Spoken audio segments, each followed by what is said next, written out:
လေးပါခွင့်အစားအားလုံးမင်္ဂလာပါ Learn with Shine Channel ကပြန်လည်ကြိုဆိုပါရစေဒီဗီဒီယိုလေးကိုလုပ်ရတဲ့ရည်ရွယ်ချက်ကတော့ကျွန်တော်ထိုင်းနိုင်ငံချွန်ဘူရီကိုYoung South Asian Leader Initiative American ဆိုရရဲ့ fully funded program ဖြစ်တဲ့ AI Future Makers Regional Workshop ကိုတက်ထားတဲ့တွေ့ကြုံလေးကိုပြန်လည် sharing လုပ်ပေးဖို့အတွက်ဗီဒီယိုလေးကိုရိုက်လိုက်တာဖြစ်ပါတယ်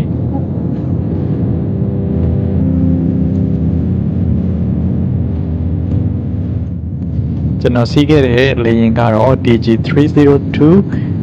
Thai Airways ဖြစ်ပါတယ်အဲ့ဒီလေယာဉ်လေးနဲ့ကျွန်တော်ကတရက်နေ့ရန်ကုန် International Airport ကနေပြီးတော့မှ17:25မှာစပြီးတော့ထွက်ခဲ့တာဖြစ်ပါတယ်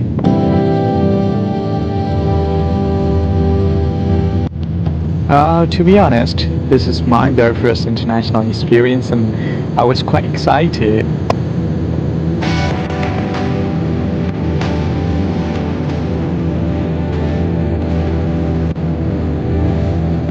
ကျွန်တော်ကဒါလေရင်ပေါ်ကနေပြီးတော့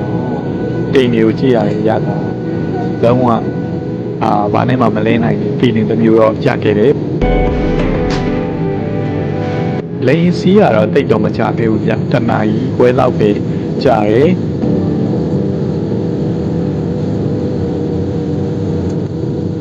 ပြီးတဲ့အခါမှာတော့ကျွန်တော်ထိုင်းနိုင်ငံနဲ့ဝင်လာခဲ့ပြီးတော့မှထိုင်းနိုင်ငံသုဝဏ္ဏဘူမိ airport Thailand ကိုရောက်ခဲ့ပါတယ်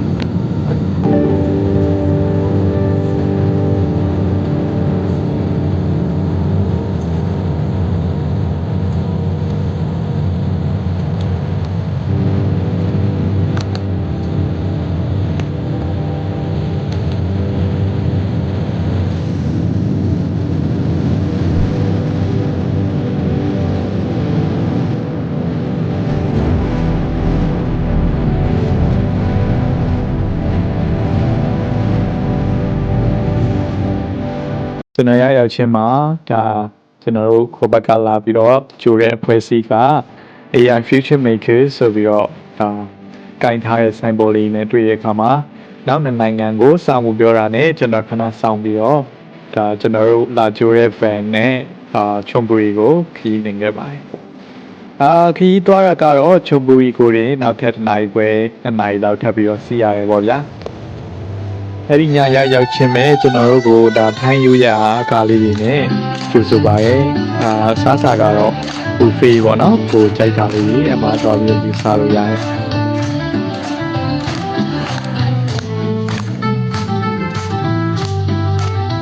နောက်တစ်နေ့မှာတော့ကျွန်တော်တို့ဒါအဖွဲ့အစည်းရဲ့တာဝန်ရှိသူတယောက်ကနေပြီးတော့မှကျွန်တော်တို့ကိုဒါအဖွင့်မှာစကားပြောကြတယ် You were selected because you have characteristics that are so important. Because you've demonstrated vision, you've demonstrated your dedication, and you... နောက် season တစ်ခုအနေနဲ့တော့ကျွန်တော်တို့လာရောက်တက်တဲ့ participant တွေကပဲ panel discussion ဆိုပြီးတော့မှဒီ young leader တွေဒါ3-4ယောက်ဆိုပြီးတော့မှဒါ facilitator တယောက်ပါပြီးတော့မှသူတို့အချင်းချင်းဒါဆွေးနွေးကြတယ်ပြောကြတယ်နောက် season တစ်ခုအနေနဲ့အဓိက session ဖြစ်တဲ့ကျွန်တော်တို့ရဲ့ mentor or coach ကနေပြီးတော့မှကျွန်တော်တို့ဒါ AI နဲ့ပတ်သက်လို့စတင်ပြီးတော့မှဒါပြောကြပါတယ်တကယ်တော့သူကကျွန်တော်တို့ regional workshop မှာမှစပြီးတော့ပြောတာမဟုတ်ဘဲနဲ့ကျွန်တော်တို့ဒါ virtual workshop virtual session ရှိပါသေးတယ်ဒါက online ကနေပြီးခဲ့တာဖြစ်ပါတယ်နေရာအပြင်ဆင်လေးတွေကတော့ကျွန်တော်တို့ conventional မဟုတ်ဘဲနဲ့ conventional or traditional like one sided approach ပေါ့နော်ဒီ CR ကနေပြီးတော့မှတယောက်တည်းပြောနေတဲ့ပုံစံမျိုးမဟုတ်ဘဲနဲ့ကျွန်တော်စပွဲဝိုင်းလေးနဲ့အားလုံး discussion လုပ်လို့ရတဲ့ပုံစံမျိုးပြီးတော့ဒီ trainer or mentor ကလည်းရှိမှပဲနေတာမဟုတ်ဘဲနဲ့ကျွန်တော်တို့ဒါလုံးဝ participant နေကြရဲမှာ bench လျှောက်ပြီးတော့back and forth သွားပြီးတော့မှသူက AI နဲ့ပတ်သက်တဲ့ insight တွေသူရဲ့ knowledge တွေတခြားသောbrainstorming တွေကိုသူဝင်ရောက်ပြီးတော့မှဒါ actively interrupted condition သဘောမျိုးနဲ့ဒါဆွေးနွေးပါတယ်လို့ဒါကတော့ကျွန်တော်နေရတဲ့ခန်းလေးပါကျွန်တော်က Laos ကSilapus Cambodia or Danny နဲ့အတူနေကြတာဖြစ်ပါတယ်အဓိကတော့ကျွန်တော်တို့ making connection ပေါ့နော်တခြားသောနိုင်ငံကဒီတငယ်ချင်းတွေနဲ့အဓိကသူတို့နဲ့ connection ရစေချင်တယ်စကားပြောစေချင်တယ်ပြီးတော့ကျွန်တော်တို့ပွဲကအရင် very tight schedule ဖြစ်တဲ့အတွက်ကျွန်တော်တို့မနက်စောစောဆိုလဲကိုယ့်ရဲ့တငယ်ချင်းကိုဒါကျွန်တော်တို့အတူတူပွဲတက်တယ်ပြီးတော့အတူတူထမင်းစားကြတယ်ဒီကတော့ connection ရစေချင်လို့room ကိုလည်း2ယောက်နေလို့ရတယ်အခန်းလေးကိုစီစဉ်ပေးထားတယ်ဒါကတော့ကျွန်တော်တို့ဒါ dinner အနေနဲ့တနေ့မှာတော့ကျွန်တော်တို့ဒီ hotel တွင်းမှာပဲမဟုတ်ဘဲနဲ့ hotel ရဲ့ရှေ့မှာတင်လေကိုလည်းကြည့်လို့ရတဲ့အနေအထားမျိုးလေးမှာကျွန်တော်တို့ dinner ကိုစီစဉ်ပေးထားတယ်ဒါကတော့ set service ပါပဲကိုကြိုက်တဲ့လောက်ယူစားကုန်နိုင်အောင်စားပေါ့နော်ဒါဒီလိုမျိုးလေးနေ့တိုင်းကျွန်တော်တို့6ရက်တာကာလလုံးမှာလုံးဝစီစဉ်ပေးထားတာဖြစ်ပါတယ်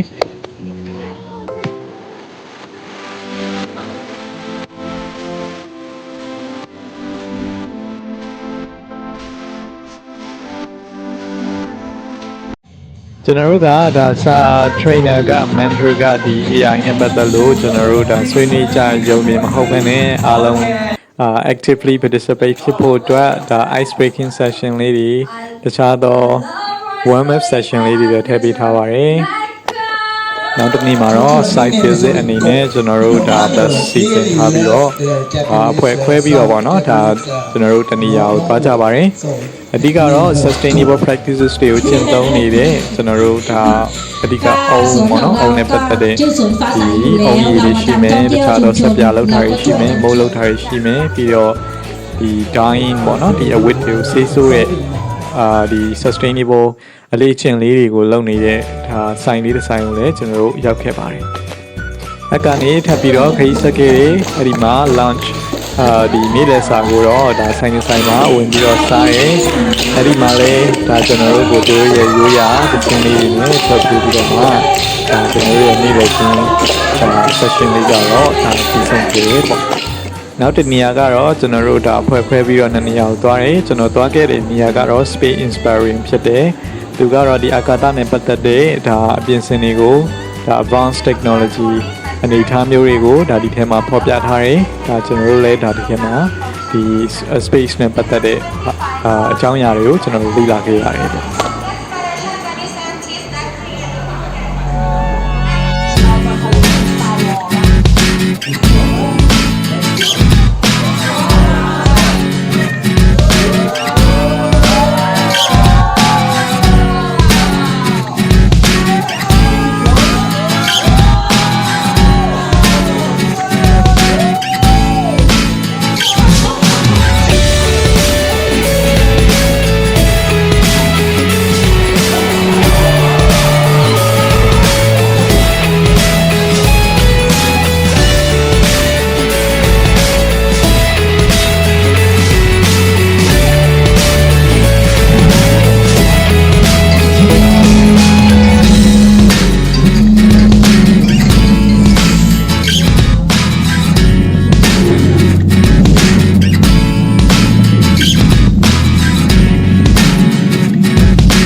နောက်ပြီးတော့တချို့ကလည်းပင်မန်းလို့ပြန်တော့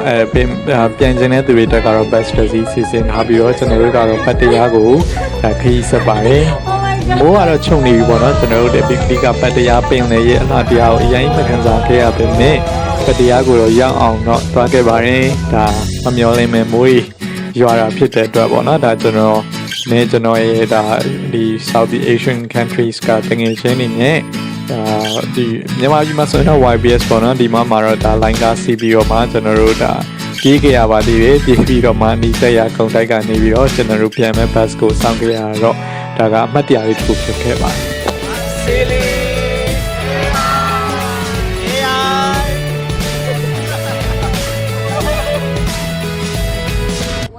နောက်တစ်နေ့ကတော့ကျွန်တော်တို့ pitching session ဖြစ်ပါတယ်ကိုလှုပ်ချင်တဲ့ project နဲ့ပတ်သက်တဲ့ဒါ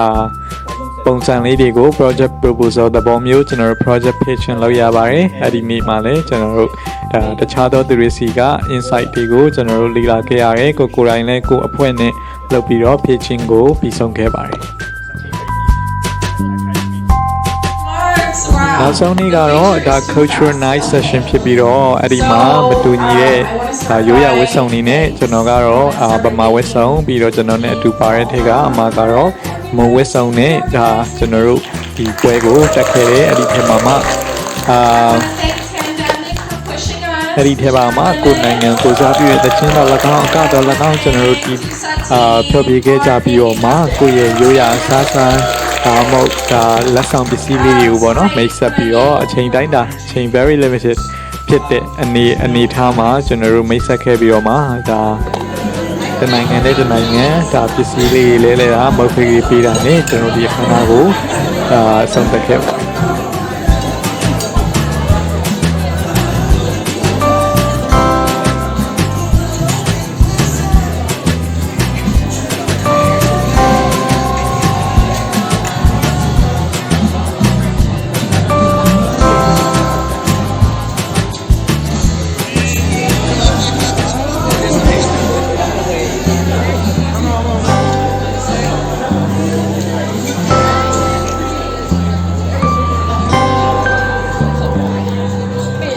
ဒီထဲမှာဒါအမှတ်တရအနေနဲ့ဖြစ်သွားမှာတော့ထင်ပေါ့နော်သူ့ရဲ့မွေးနေ့ကအနည်းနဲ့တိုက်ဆိုင်နေဖြစ်တဲ့အတွက်ဖွဲ့စည်းတာလေသူကို surprise တိုက်တဲ့အနေနဲ့ဒါမွေးနေ့ cake လေးကိုယူဆောင်လာတဲ့အခိုက်အတန့်ပြီးတော့သူကဒါ unforgettable memory တခုတော့ဖြစ်လာမှာပါပဲ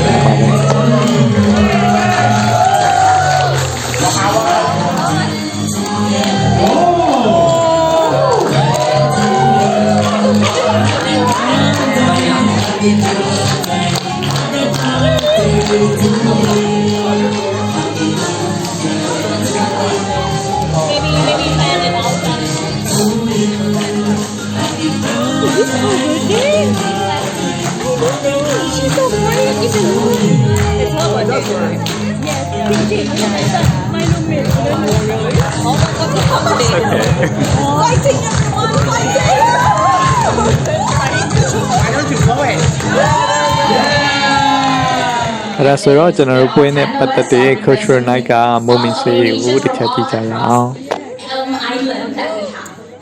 For health, right? So we have all this like the muscle repellent. If you go for Muay Thai, you also have an inhaler, small one, big one, and then we're also very well known for like all the elephant things, right? Hadira. So we have like small packets. We have like the glass mattress as well, and then of course you want to come here for snacks and food. So we have all the snacks here. We have like yum yum chan noi is like what is it?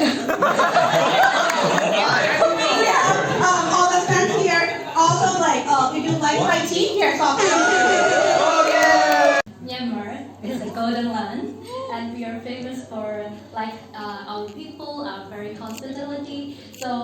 yeah, so we have I'm bringing the food that we normally serve for guests. So I'm bringing the famous food from different region. So this is the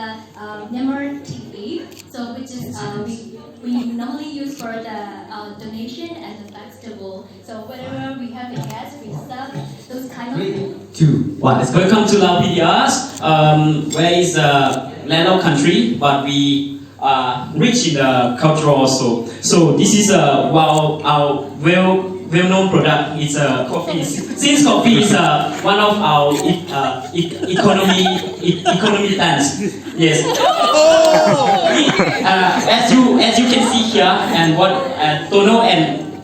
Tu and me are doing is register. It's called Lao Naka Motif Weaving. It's registered as a UNESCO. Minus by the Brunei River. One day, he left home to seek his fortune. Jaga diri ya. Kita jaga diri juga. Manis bawa balik nanti rasa bukan. Okay.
Good. I think we all at this point, right? So.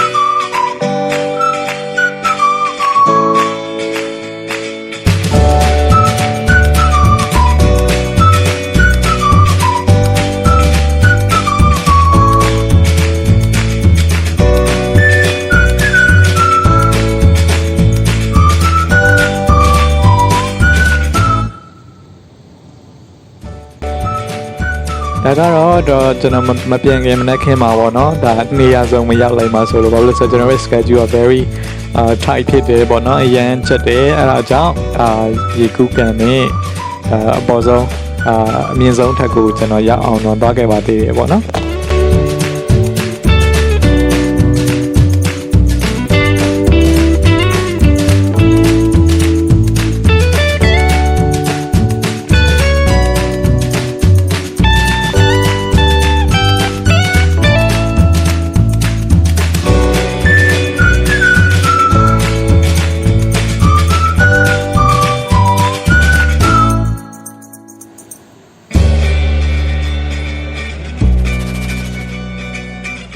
ဒီတဲ့အခါမှာတော့ဒါ6ရက်နေ့မနက်စောဗန်နဲ့ကျွန်တော်ထိုင်းစုဝနာဘူမီ airport ကိုသွားခဲ့ပါတယ်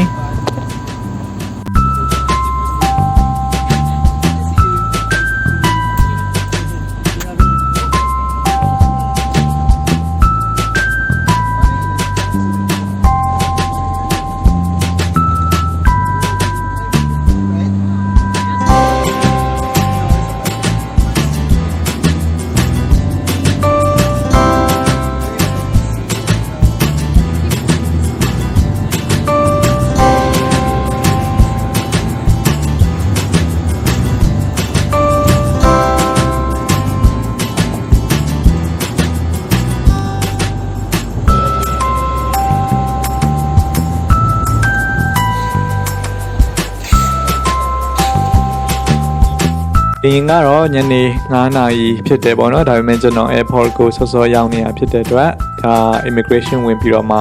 ရှောက်သွားကြည့်လိုက်ပေးပါတယ်ပေါ့နော်ဒါထိုင်း international airport အတွင်းမှာပါရှိတယ်ဆိုတာကြည့်ပြီးတော့မှညနေပိုင်း9 နာရီကျွန်တော်လိန်နဲ့ထွက်လာတယ်မြန်မာနိုင်ငံကိုတော့ဒါ6 နာရီရောက်ခဲ့တယ်ပေါ့ mobile phones and transmitting portable electronic devices ဒီ program လေး join လိုက်တာကဒါကျွန်တော် AI တခုသာမကဘူးပေါ့နော်ကျွန်တော်ဒီအနေပြီးတော့ရှေ့တောင်ရှာမှရှိတယ်တကယ်ချင်းအများကြီးနဲ့ connection လုပ်ခွင့်ရတယ်ကျွန်တော်တို့ LinkedIn မှာ connect လုပ်လို့ရတယ်လုပ်ကြတယ်ပေါ့ပြီးတော့ Instagram မှာလည်းကျွန်တော်တို့ follow လုပ်တယ်ပြီးတော့ Facebook မှာလည်း add ကြတယ်စကားတွေအများကြီးပြောကြတယ်ဆိုတော့တစ်ချိန်ချိန်မှာကျွန်တော်တို့ကဒါရှေ့တောင်ရှာမှခေါင်းဆောင်နေနေနဲ့အလုပ်တူတူတွဲမလုပ်နိုင်ဘူးလို့ဘယ်သူမှမပြောနိုင်ဘူးเนาะအဓိကကျွန်တော်တို့နောက်တစ်ချိန်မှာလည်းကျွန်တော်တို့ project တွေတူတူတွဲလုပ်မယ်ဒီရှေ့တောင်ရှာမှပို့ပြီးတော့မှနိုင်ငံရဲ့ development ကိုယ့်ရဲ့နိုင်ငံတစ်ခုတည်းမဟုတ်ပဲဒီရှေ့တောင်ရှာမှပါ impact တစ်ခုဖြစ်လာနိုင်မယ့်အနေအထားတွေလာလာအများကြီးရှိတယ်ပေါ့နော်ပြီးတော့ဒီ US government ရဲ့ဒါ alumni ကျောင်းသားဟောင်းတယောက်အနေနဲ့လည်းဒါတချို့သော program တွေဒီ US alumni မှာရမယ် program တွေကိုလည်းကျွန်တော်တို့ကဒါမြန်မာနိုင်ငံ US တန်ယုံကနေပြီးတော့ American တန်ယုံကနေပြီးတော့မှကျွန်တော်တို့ဒါလက်ခံရရှိတဲ့နောက်ပိုင်းပေါ့နော်ဆက်ပြီးတော့မှဒါ program တွေနဲ့ပတ်သက်ပြီးတော့မှ join လို့ရမယ်အခွင့်အရေးတွေလည်းရှိလာမယ်ပြီးတော့ဒါ US alumni Facebook group ဆိုတာရှိတယ်အဲ့ဒီမှာလည်းကျွန်တော်တို့ဒါထပ်ပြီးတော့မှ join channel program တွေ US alumni တွေကိုမှပေးတဲ့ program တွေကိုလည်းကျွန်တော်တို့ဒါရှောက်ခွင့်ရမယ်တခြားသူထပ်ပို့ပြီးတော့မှအခွင့်အရေးတွေရလာမယ်ဒါတွေကတော့ကျွန်တော်တို့ဒီလို program မျိုးတွေက6ရက်ဆိုပေမဲ့ကိုက lifelong access to exclusive opportunities ပေါ့နော်ဆိုတော့ဒါကျွန်တော်တို့အတွက်အများကြီးအခွင့်အရေးတွေရှိပါတယ်ရှောက်ချင်တဲ့သူတွေလည်းဒါကိုကမရနိုင်ဘူးလို့မထင်နဲ့ပေါ့နော်ဒီ program ကအမှန်တကယ်တော့ဒီ8000ရှာမှာ1400ရှောက်ခဲ့တယ်အထက်ကမှ60ကိုပဲရွေးတယ်ဒါပေမဲ့60ဆိုတာကလည်း1 to 2% ကလည်းဒါက percentage တစ်ခုပါပဲဒီလူငယ်တွေရောတခြားသောကိုယ့်ရဲ့ dream နောက်ကိုလိုက်နေတဲ့သူတွေအားလုံးအောင်မြင်ကြပါစေလို့ပြောကြရင်းနဲ့ကျွန်တော်ဒီ Wine City Regional Workshop Program နဲ့ပတ်သက်ပြီးတော့မျှဝေတဲ့ session လေးကိုဒီမှာရလိုက်ပါမယ်အားလုံးကြည့်ရှုပေးတာကျေးဇူးတင်ပါတယ် Thank you for watching တ ကယ်လို့ဒီ wine series နဲ့ပတ်သက်တဲ့ program ကိုသိချင်လဲကျွန်တော်ကိုအချိန်မြေးလို့ရတယ် comment မှာလည်းရေးခဲ့လို့ရတယ် alright bye for now